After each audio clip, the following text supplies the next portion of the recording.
Okay, so I recently started working at a restaurant about 3 miles from my house.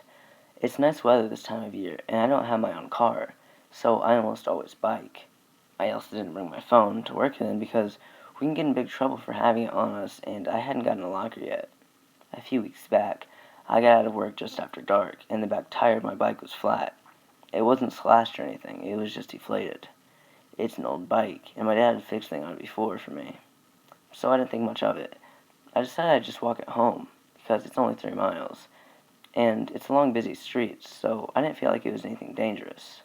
I turned on my bike's light and walked it home. There's only 2 blocks on my route, and they aren't lit that well, between two main roads. It wasn't too late, so there were lights on in the houses along the street, but the only street lights are on the road that divides the 2 blocks. I was feeling on edge passing through here. It's not a bad part of town or anything. I'm just used to biking through here in the dark, but that night I was feeling especially paranoid. It seemed like there were far fewer cars out than usual, and almost no other pedestrians. It was a weekday night, but even so, it seemed oddly desolate. Maybe I'm just remembering wrong, but I was definitely nervous. I was checking over my shoulder every 10 to 15 seconds. I guess it's not especially odd for someone to appear on a street corner within 15 seconds, but when I looked back and saw somebody standing there, I froze. You'd think I'd started walking faster, so I don't know why I stopped, but I did. I could only see the silhouette. It looked like they were wearing a hooded robe, which, is a creepy thing to see alone at night, and I couldn't see their face at all. I stared at them for a second, and then started walking faster, but not taking my eyes off of them. They didn't move towards me, but I was still getting freaked out. I glanced ahead and saw someone standing across the street on the next block ahead, but this time they were under the streetlight. I just froze without thinking. This person was also in a hooded robe, but I couldn't see their face, or rather a mask. If you don't know what I mean when I say plague doctor costume, take a second to look it up. This was one of those gas mask types with a long beak, and it didn't look like something you'd buy at a Halloween store. It looked at least in a dark, authentic, something like a professional cosplayer would make. It was standing ahead of me, but I couldn't tell what gender. Had the black robe, mask, and a stick. They didn't hold the stick up or anything, their arms just hung by their sides. I looked back and saw the other figure standing at the corner behind me. They were so still, I almost questioned if they were mannequins somebody was setting, just to mess with me. But just as I thought about it, the one ahead of me tilted its head and waved really, really slow. A classic creepy wave, if you know what I'm talking about. Well, I pretty much had to keep walking towards them to get to the next street. I look back, and the one behind me isn't waving, but their hand is raised, and all of their 5 fingers extended, flicking them up and down, like they were spelling something out in numbers or sign language, but not a familiar signals. Whoever's in front of me doesn't stop. Their hand just keeps moving back and forth at a steady pace like a metronome, bending at the elbow. At this point, I'm telling myself it's some jerks playing a prank, but I'm still so freaked out, my feet and hands and teeth feel like they're buzzing. I thought about yelling at them, asking what they were doing, but it felt wrong to break the silence. I even opened my mouth to say something a few times, but it just felt too weird to try to make noise. I get up to the street corner, so I'm standing directly across from this person, and obviously I don't want to pass them, so I change my usual route and turn onto the better lit street. I look back, and saw they had stopped waving. Their hands were stretched out directly from their sides, making the OK symbol, the finger and the thumb together. But they were pressing them together and taking them apart in a way that looked sort of like the Morse code, though I wouldn't know if it actually was. Now that I'm not walking towards them, I start half jogging, and when I turn back to see if they're still moving their fingers like that, they've raised their other hand and are doing the first figure had done, all fingers stretched out as if to high five, but then moving them up and down in another strange pattern. That's all that happened. They didn't chase me or make any apparent threat, but it still crept me out, enough that I don't walk or bike after dark ever since. Ever since it's been happening, I've been starting to see weird stuff around, or at least starting noticing it. Graffiti of a plague doctor on the side of a convenience store. Far-off strangers doing the patterns with their hands. And just the other day, a commercial for a local car dealership came on, and I think I saw a plague doctor in the reflection of a window, just standing off the camera. I live in a religious area. They think it may be some kind of a cult, or maybe it's a gang thing, but it doesn't seem like that to me. I told my friends, and they didn't believe me. They think I made it all up. They think I made it all up based on the graffiti I showed them. Nothing has really come of it, but it still creeps me out. Enough that I don't bike to work anymore unless I know I'll get home before dark. I haven't seen them around anymore, and I hope it stays that way. Number 2.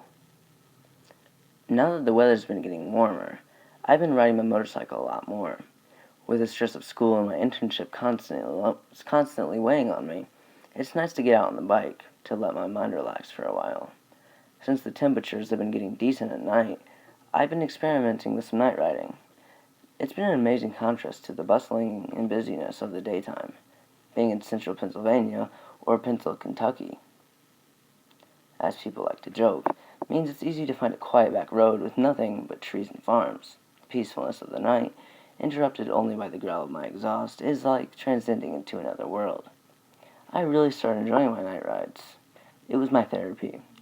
But after last night, I'll never be riding past dusk again. I keep a GoPro attached to one of my helmets that I use to record during trips, to review my riding, and for emergencies if they happen. Last night was no different. I geared up, started my bike, and left for my town for a peaceful ride through the country. I ride this particular road a lot. It's my favorite road because it has the perfect combination of scenery, some twists and curves, little traffic during the day, and non-existent traffic during the night. I turned onto this particular road in the dark Pennsylvania country, and immediately felt like something is off. What's usually a time for me to let the world melt away started out as about the paranoia. Something isn't right, I said like someone was actually listening to me. I frequently talk, hum, or sing to myself in the helmet to stay entertained. But this wasn't entertaining right now. I verbally ran through a checklist, locked the door, had my helmet, phone, and information. Bike is running smooth, and I still couldn't shake the feeling. I kept looking around like somebody was watching me. Then I realized how irrational that was, and I talked myself back to a state of neutrality.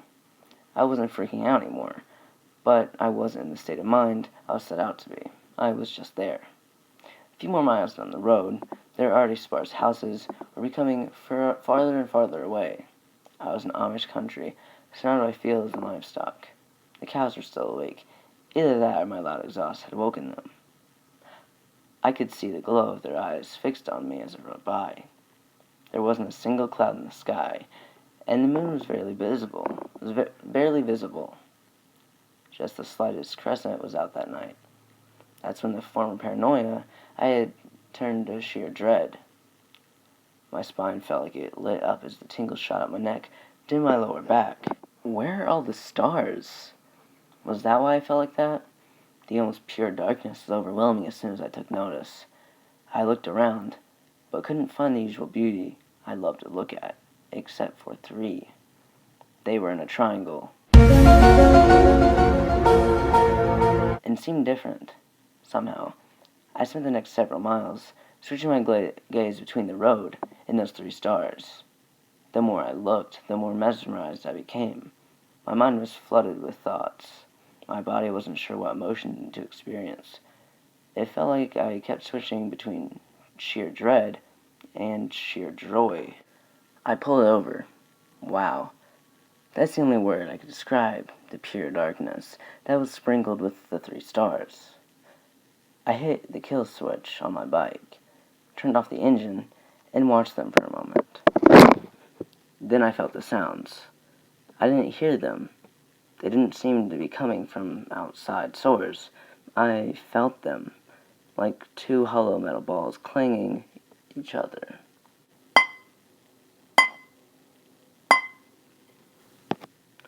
It resonated through my mind, getting louder and louder, faster and faster. The feeling of dread came back. I got on my bike, and that very second, I rode home faster than I safely should have. The threat of a deer in the road was very real, but I chose to ignore it. I didn't look up. I didn't look anywhere but the road. When I was safely under the streetlights of my small Pennsylvania town, I began to calm down. I got back to my house and went right to bed. It took what felt like an eternity to fall asleep, but it came eventually. The worst part of my ride didn't happen that night. I wish it had ended when my head hit that pillow, but when I woke up, I realized my head never did hit that pillow. I never did cover up my sheets, get warm, and lay there contemplating what happened. When I woke up, I was sitting on my motorcycle, both feet firmly on the ground, both my hands resting on the tank, facing a patch of trees. I panicked and fell, dropped my bike in the process. I had no idea what was happening. I picked up my bike, with now its broken left mirror, left turn signal, and prayed to God. I don't even believe that it would start. It did. This time, I really did ride home, parked my bike, walked inside, sat down. I didn't know what happened. I sat over 20 minutes going over every possibility of what might have happened. That is, until I remembered my GoPro. I took out the memory card, uploaded the contents onto my computer, and things didn't happen as I remembered. I took my night ride on my favorite road. That did not happen. But I didn't go home that night. That did happen. I did not go home that night. My ride consisted of me moving at a slower than normal pace, occasionally glancing at the sky, not muttering a single word. I pulled into a patch of trees a bit off the road and shut my bike off. I never even took out my phone. I just stopped and stared. The battery on my GoPro died after a while, so I don't know if anything happened between then and the time I woke up. All I know is that I will not be riding after dark ever again. I've been visiting this memory in my head for a while now lately. I recently joined Reddit, so I thought I would tell you. Guys, pause the story real quick. I don't like where this is going. It says it's Aussie. I'm not too good at my Australian accent, but I'm going to try it here, okay? Please don't make fun of me. I'm Aussie. You know what? Forget it. I spelled color, C-O-L-O-U-R, and favorite, F-A-V-O-U-R-I-T-E. Incorrectly to some of you, but that's the way I like it. Yet, Australia is special in a certain way, creating black boxes. Is that Vegemite? If you guys cannot help me with that, thanks. The selfie, and even Wi-Fi for the whole world to enjoy. Anyway, that's not relevant. Australia is known for its hot heat, g'days, and kangaroos. Or that's what most of the world thinks. The outback may not have... Okay, I'm really sorry, guys. Like, I'm gonna stop now. The outback may not have earthquakes, but it does have floods, and big ones. And in a flood is where I saw it first. The 2011 Brisbane flood was, no doubt, a major catastrophe. I don't know the exact details, but I think around 2,000 people died, and over 1 million were deemed homeless. Unfortunately, I was one of those million. Not the 2,000, I can specifically say. I specifically remember the rain. The endless rain that came down for days on end. Rain and rain and rain. I didn't get the news until it was too late. Yes, I know what you're thinking. Why didn't you get to higher ground? Well, I'm not social. In fact, this is the very first public website I've interacted with, so I didn't hear the warnings, see the weather radar, or even hear the evacuation siren. I didn't know until the water started leaking under the laundry door, and by then, I couldn't even open the door to get out. Somehow, I managed to get out of my house, but even after that, I was stuck standing on my car, which just had the roof poking out of the water. To give you an idea of the panic I was having, imagine your swimming pool. If you don't have one, imagine a bath full. Now, take all the water out of it and put in, still solid on the ground. Now make that go over every piece of ground you can see. That's how it was like. Surrounded in a torrent of water, in every direction trying to drown me. Cars being swept away, whole trees being pulled by force by the water. It was then, on that car, that I first saw it. It was black, and it looked really hard, like concrete. It was shaped like a dog, but it had 2 legs, and was standing upright on them. It was pacing around on top of my neighbor's house. Yes, neighbor, N-E-I-G-H-B-O-U-R, and occasionally stopped to look around. I was scared. I was really scared. But I distinctly remember, what I really do remember is that it turned around and looked at me. It was clutching a human heart in its mouth. A heart. A real once-alive heart. But that was it. As soon as it saw me, it disappeared. Just vanished. No smoke, no vapor. Just a blink and it was gone. Shortly after, I was rescued by the state emergency service. The flood cleared up, and I started to fix my broken life. In all the stress of rebuilding my life, I forgot about the dog creature. After a couple of years, my life had gone back to normal. I was living in another house, a nice job, and was doing a degree at the university, college. I actually enjoyed it, because it was a visual art one. I enjoy creativity and making things. Art's my passion, and it's what I'm really excelling at school. So, I'm riding home one day from uni after a long day of studying for upcoming examinations. It's about 7, so it's obviously dark. I see it again that night. It was laying down this time, right in the middle of the road. I still can't believe that no cars came along and ran it over. Then again, the street was pretty quiet. Just a lonely street where the occasional car comes home from work. But the dog creature still freaked me out. It was sitting there. I'm still not sure. It was either sleeping or unconscious. Maybe a car did run it over. I don't know. But all of a sudden, its eyes snapped open, and it scared me. It had white balls for eyes. They looked like marbles.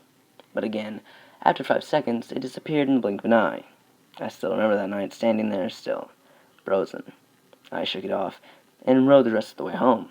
I googled it when I got home and found some stuff on the top result that a black dog means death. I thought, this stuff is folklore, it's crap. Again, I forgot about it and resumed my normal life. But just recently, I came across the dog creature again.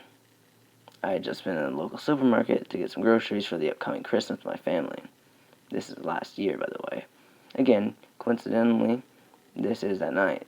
I'm driving alone on the road when a car in front of me suddenly swerves into the barrier on the right. We're going a good 70 kilometers an hour. So when the car in front of me smashes into the one that's blocked the road up, there's no problems creating some wrecked cars. I pound the brake, hop out, and see if everyone's okay. I was able to get to the driver that smashed into the blocked one out, but the other car burst into flames before I was able to rescue them from danger. I turned around, and the dog was there again. It just looked at me, eyes wide open, standing on its 2 legs again. I was used to this by now, and decided to wait for it to disappear, but it didn't. It just stood there while everyone was busy with the commotion of the cars. I suddenly ran towards it, to test its confidence. It still stood there. But I blinked, and then he was revealing massive teeth, not proportional to the rest of his body. They were huge. I slowly backed away, and he turned back to the crash. When I turned back, he was gone. I'm still researching on some of the topics of the dog, but I want to know if any of you have seen anything like this before. If you have extra information, feel free to let me know. Hey guys, it's Horace here. I hope you enjoyed the video. I know that I sure did. I just want to give a quick apology for that crappy Australian accent I tried out back there. That was a shame. Anyway, hope you liked the video, as I said, and new video Friday. So, yeah, something to look forward to, I guess.